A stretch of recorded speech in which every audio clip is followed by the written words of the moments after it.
बिस्मिल्लाहिर्रहमानिर्रहीम। अस्सलाम वालेकुम डियर स्टूडेंट्स। अमीर हुसैन गाजी एडवोकेट हाई कोर्ट और अल गाजी लॉ अकेडमी शाहदरा लाहौर। आज जो हम आपके लिए लेक्चर लेके आ रहे हैं जी, वो है इंग्लिश LLB पार्ट 1। हमारे जो जब से हमारा सिलेबस चेंज हुआ है, यानी हम 3 ईयर प्रोग्राम को ख़त्म कर चुके हैं और 5 ईयर प्रोग्राम में आगे हैं।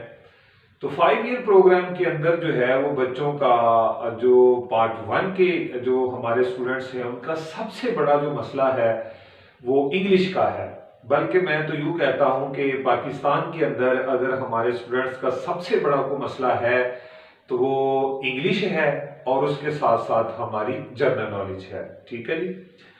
तो ये वो दो चीजें हैं जिनको हमने बड़े स्पेसिफिक ऑर्डर और बड़ी तरतीब से हमने इसको पढ़ना होता है, क्योंकि ये चीजें जो हैं वो फिजिकल या फेस टू फेस पढ़ने वाली ज्यादा होती हैं, जहां आपको प्रैक्टिकल वर्क करवाया जाता है, जहां आपको आंसरिंग क्वेश्चनिंग सेशन जो है वो आपके साथ होता है। ठीक है जी। तो हमने जो अपने स्टूडेंट्स हैं LLB पार्ट 1 के, क्योंकि इसमें 80% जो स्टूडेंट्स हैं हम देखने में आ रहा है कि उनकी सप्लीस बहुत ज्यादा है, इसमें वो बहुत ज्यादा फेल हो रहे हैं। तो मैं बतौर उस्ताद जो मेरा अपना जाती तजर्बा है इस शुबे के अंदर जब जो मैं पढ़ा रहा हूं, तो उसमें मैं सबसे बड़ी गलती जो है वो सातदा की यहाँ पे देखने में आ रही है। उसकी वजह ये है कि वो बच्चों को जो है वो इंग्लिश की तरफ कोई तवज्जो ही नहीं है। यानी जिस स्टाइल के अंदर और जिस मेहनत से आपने अपने स्टूडेंट्स को पढ़ाना होता है, आप उस मेहनत से या उस जज्बे उस लगन से पढ़ा नहीं रहे होते। आपने उनको जो सिलेबस के अंदर वीक पॉइंट हैं और जो स्ट्रॉन्ग पॉइंट हैं उनका आप अपने स्टूडेंट्स को आइडिया ही नहीं देते, बल्कि एक जनरल सा रट्टा होता है कि ये चीजें ले लें, ये ऐसे ले लें, ये जनाब एक फिट ऐसे है हमारा जो ऑल इन ऑल होता है कि ये याद कर लें, सब में फिट कर दें, ये और ये लेटर है सब में फिट कर दें। तो ये आप उनकी तबाही कर रहे हैं। ठीक है जी। तो हमारे स्टूडेंट्स को भी चाहिए ना कि वो जब भी किसी इंग्लिश किसी उस्ताद से पढ़ें तो उन्हें चाहिए कि वो देखें कि इस कैलिबर का है भी कि नहीं जिससे हम पढ़ रहे हैं।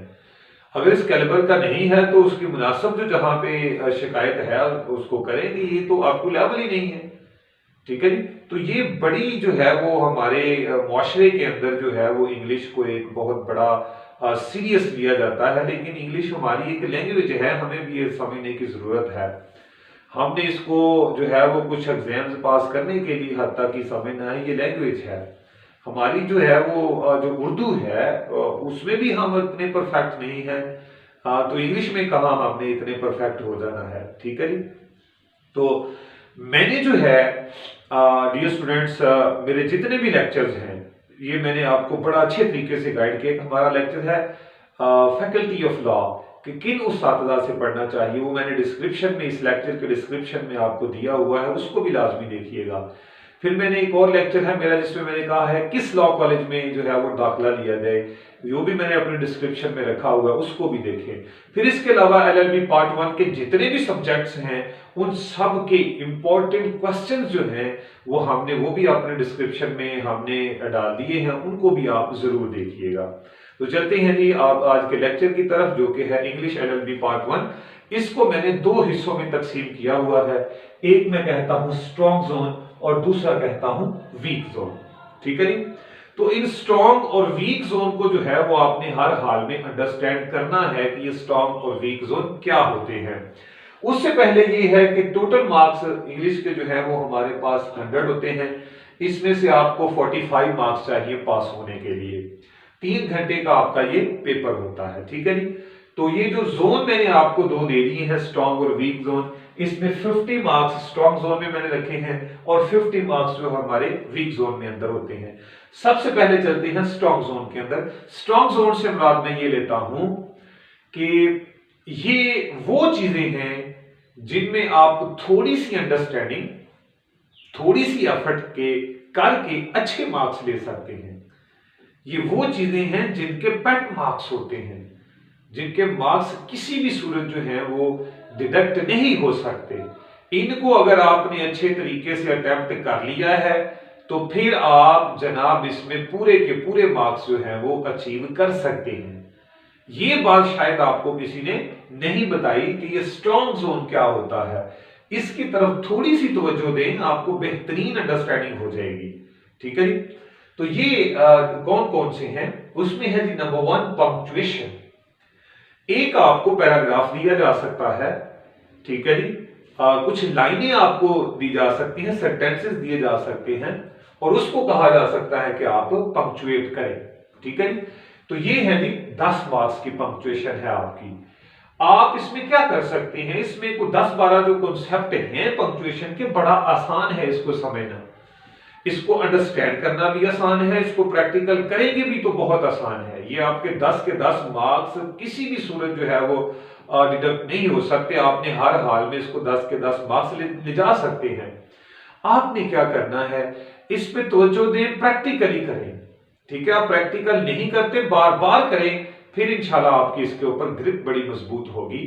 हमारा तरीका समझ लें, अगर आप फिजिकल क्लास में आए तो ये बहुत अच्छी आपके लिए बात है, क्योंकि ये वो इंग्लिश आप समझने जा रहे हैं जो आपको सीएसएस में भी हेल्पफुल होगी, जो आपको पीएमएस में भी हेल्पफुल होगी। ठीक है जी।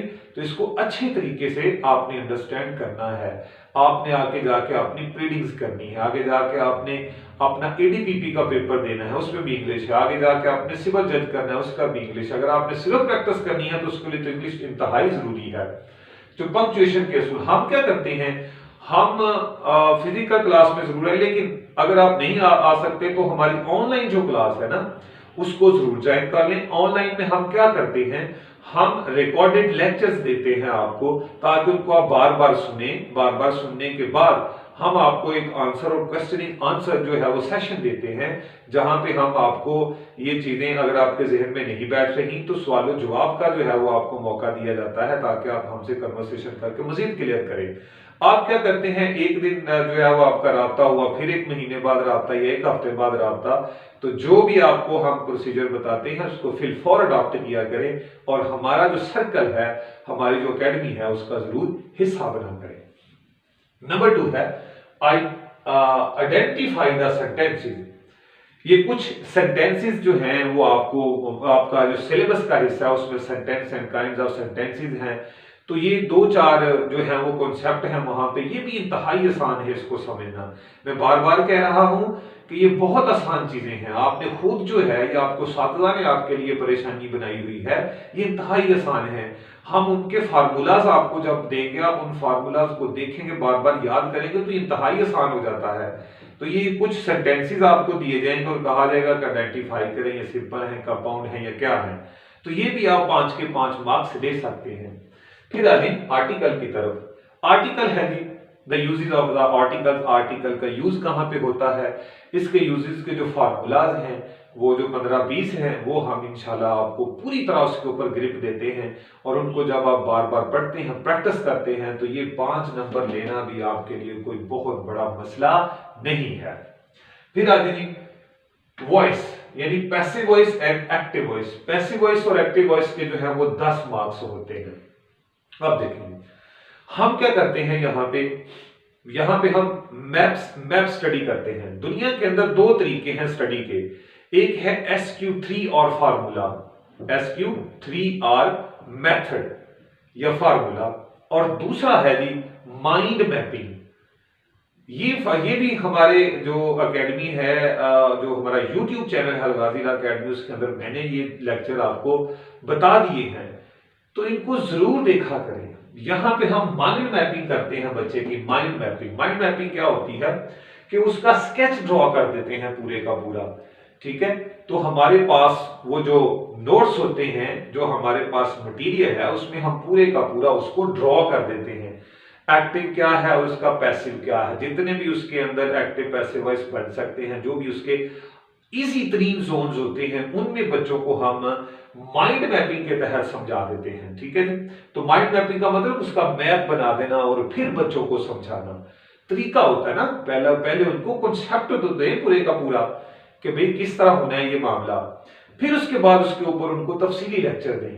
माइंड मैपिंग होती कोई नहीं है तो फिर तफसीली लेक्चर क्या खाक समझ आना है। तो इनकी माइंड मैपिंग जो है वो बड़ा जरूरी है। हमारी फिजिकल और ऑनलाइन आपको हर हवाले से जो है वो एक बेनिफिटेड होगी आपके लिए।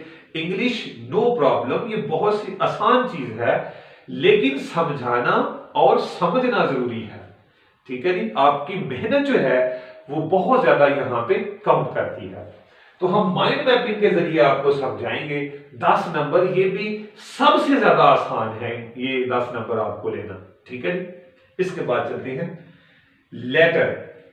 अब देखें, ये हमारा टेक्निकल जोन आता है जिसमें लेटर है, मेमोरेंडम है, सीवी है, मिनट्स ऑफ द मीटिंग है और रिपोर्ट है, रिपोर्ट राइटिंग है। यहाँ पे अक्सर जो बच्चे हमारे होते हैं उनको तो एक तो सिलेबस ही भी कुछ नहीं पता, सिरे से नहीं पता कि सिलेबस क्या होता है इंग्लिश का। उस साथी ने उनको बताया ही नहीं होता कि सिलेबस क्या है। ये जो सारी चीजें हैं, गौर से मेरी बात सुन ले।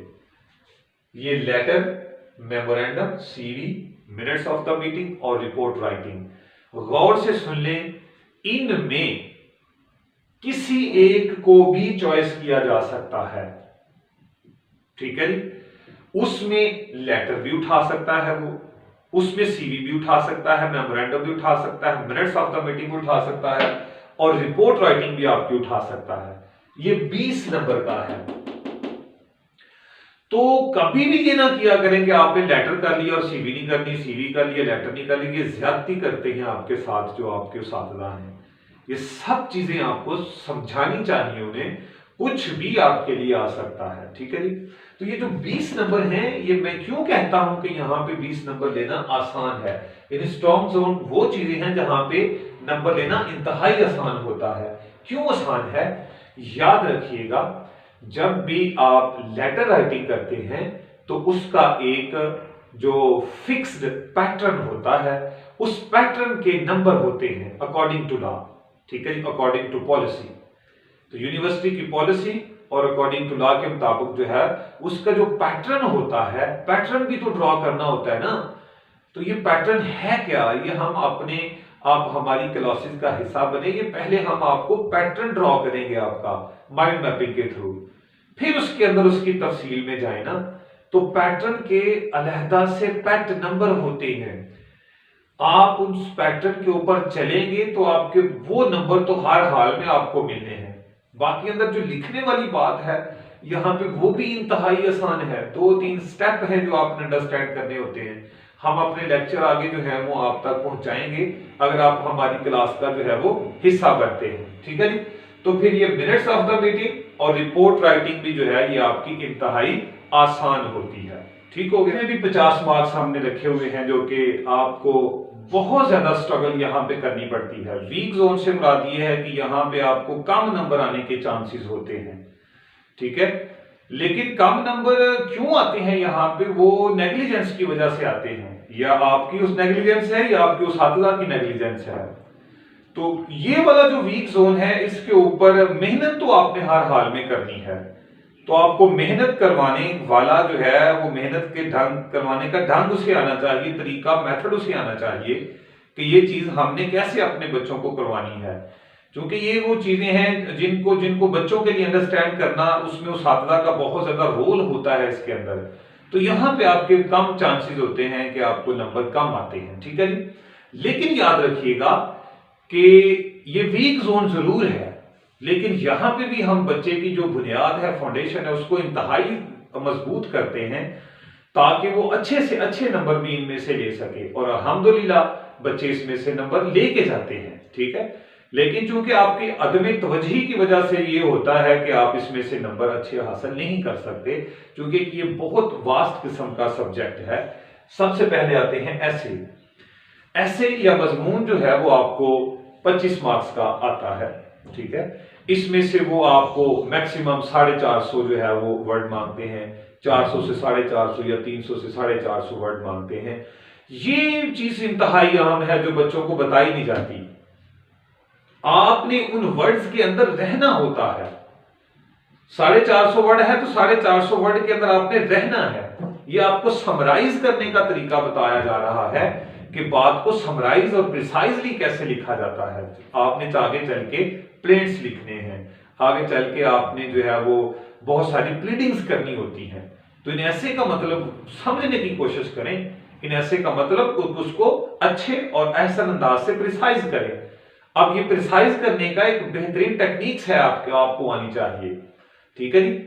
तो ये तो बच्चों को सिखाया ही नहीं ना जाता कि वो जो कितने जो है वो अपनी वर्डिंग में रखें, और सबसे बढ़कर ये कि वो अपनी वर्डिंग को काउंट कैसे करें, ये भी नहीं चीजें सिखाई जाती। तो एक लाइन के अंदर आप कितने वर्ड लिखते हैं, लाइनों को कैसे गिनना है, कितने पैराग्राफ लिखने हैं और कहां तक आपका 450 हो जाएगा, ये बच्चे को आसान तरीके से समझाया जाए, उसको बताया जाए, तो ऐसे में बड़ा अच्छा परफॉर्म करता है। इसके जो 5-6 जो पैराग्राफ्स आपने बनाने होते हैं वो उनको बताए जाएं प्रिसाइजली कैसे लिखने हैं। सो अल्हम्दुलिल्लाह हम बच्चों को, अलगाजी लॉ अकेडमी बच्चों को बड़े अच्छे तरीके से ये ड्रॉ करके समझा रही है। तो यहाँ पे पता नहीं उसने कौन सा ऐसे ले लेना है, तो फिर मटेरियल तो जाया हुआ ना। और जो मल्टीपल जो ऐसे देते हैं, ये कर ले, ऐसे जो लोग हैं इनको डिस्करेज किया करें, इनको जो है वो इनके बारे में शिकायत किया करें अगर आप किसी इंस्टीट्यूट में है कि ये क्या कर रहा है, ये आपकी तबाही कर रहा है। तो कभी भी उसके साथ कंप्रोमाइज ना किया करें। जो मर्जी है अपनी तालीम के ऊपर हमने कंप्रोमाइज नहीं करना, चाहे कोई भी हो, ठीक है। तो बड़े अदब के अंदर रहते हुए उस्ताद को बताएंगे ये तबाही हमारी ना करें, हमें क्रिएटिव माइंड बनाएं। क्रिएटिव जो है वो बंदे को होना चाहिए, उसके अंदर इतनी जो है वो पावर होनी चाहिए, इतने उसके पास वोकैबुलरी वर्ड्स और मटेरियल होना चाहिए कि वो अपना ऐसे जो है वो आसानी से लिख सके। इसके बारे में हम आपको सजेशन देते हैं कि डॉन न्यूज पढ़ें, या वर्ल्ड टाइम्स के एसेज हैं, बहुत अच्छे एसेज उन्होंने लिखे हुए हैं, उनको आप कंसल्ट किया करें। आगे चलते हैं। कंप्रीहेंशन भी आ सकती है, प्रेसी भी आ सकती है और समरी भी आ सकती है, कोई पैराग्राफ देके। तो ये तीनों में से एक चीज उसने सिलेक्ट करनी होती है और ये 15 नंबर की होती है। कंप्रीहेंशन की तरफ चलें तो एक पैराग्राफ होता है, उसको अंडरस्टैंड करके नीचे जवाब होते हैं, 5 आंसर्स होते, सॉरी क्वेश्चंस होते हैं 5, और जो उनके आपने जवाब देने होते हैं, ठीक है। 15 नंबर का ये होता है। ये बड़ा टेक्निकल मामला है, प्रैक्टिकल समझने वाला मामला है, बार बार प्रैक्टिस वाला ये मामला है, वोकैबुलरी होनी चाहिए यहाँ पे बहुत ज्यादा। अगर आपको पैराग्राफ समझ नहीं आ रहा तो आपने आंसर कैसे देने होते हैं, और आंसर देने का तरीका कार क्या होता है, पहले आंसर का कहाँ जवाब होता है, आगे चल के कहाँ होता है, ये भी हमने आपको तफसीली बताना होता है। फिर है प्रेसी और समरी, इसके असूल हैं जी, प्रिंसिपल्स हैं। उन प्रिंसिपल्स और असूलों को देखते हुए हम बच्चों को बेहतरीन अंदाज से प्रेसी का तरीका समझाते हैं। फिर इसके बाद पार्ट्स ऑफ स्पीच है, आप याद रखिएगा, ये इन दोनों को मैं बाद में जो है वो डिस्कस करता हूं। पहले हम आते हैं नरेशन की तरफ। डायरेक्ट एंड इनडायरेक्ट आपको आएंगे 10 नंबर के। ये जो है वो मामला थोड़ा पेचीदा होता है बच्चों के लिए, लेकिन अलगाजी लॉ अकेडमी जो है एक माइंड मैपिंग देती है आपको, पूरे का पूरा डायरेक्ट इनडायरेक्ट जो है वो हम माइंड मैपिंग के ऊपर रख देते हैं, ताकि हमारा स्टूडेंट जो है वो उसको अच्छे अंदाज से जो है वो समझ सके और उसको अंडरस्टैंड कर सके कि किस तरह हमने अपने पार्ट्स ऑफ जो डायरेक्ट और इनडायरेक्ट नरेशन है उसको हमने कैसे करना है। हम बड़े अच्छे तरीके से आपको ये हिस्सा भी आपका मुकम्मल करवाते हैं, जहां आपको बिल्कुल टेंशन नहीं होती। इसके बाद है जी ट्रांसलेशन आ जाती है और पार्ट्स ऑफ स्पीच है। ट्रांसलेशन और पार्ट्स ऑफ स्पीच जो है वो डियर स्टूडेंट्स याद रखिएगा, इन दोनों में से कोई एक भी आ सकता है। पार्ट्स ऑफ स्पीच के बारे में पूछा जा सकता है। अगर ट्रांसलेशन उसने आज तक आपको इंग्लिश में नहीं पूछी तो ये मत भूलिएगा कि ये आपके सिलेबस का हिस्सा है, हर हाल में याद रखिएगा कि आपके सिलेबस का हिस्सा है। वो उर्दू पैराग्राफ देके उसकी इंग्लिश पूछ सकता है, या इंग्लिश पैराग्राफ देके उसकी उर्दू करवा सकता है, ये हर हाल में आ सकता है, किसी भी सूरत इसका रिस्क नहीं लिया करते, ठीक है जी। तो ये भी चीजें जो है ये सारी प्रैक्टिकल है, अच्छे अंदाज से अलगाजी लॉ अकेडमी आपको पढ़ा रही है। हमारी बच्चों से रिक्वेस्ट ये है कि आपके जो मैसेजेस आते हैं ना जी, फौरी तौर पे नोट्स भेज दें, ये है वो है, ऐसा नहीं है। तालीम एक बिल्कुल जो है पैटर्न के ऊपर है, एक स्पेसिफिक